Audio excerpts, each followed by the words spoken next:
আসসালামু আলাইকুম। সাইদ আব্দুল্লাহ বলছি সাতক্ষীরা থেকে। তো আমাকে অনেকেই প্রশ্ন করেন যে ঢাকার বাইরে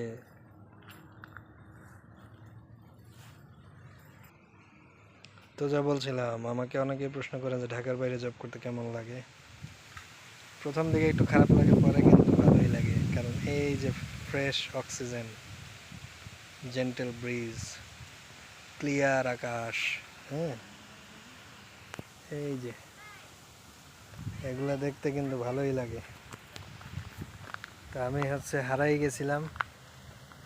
তো শারমিন, আমাদের কলিগ, সে আমাকে আবার খুঁজে বের করেছে।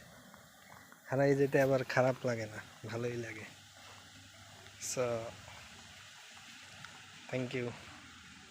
Thank you my job, my career and being a development professional.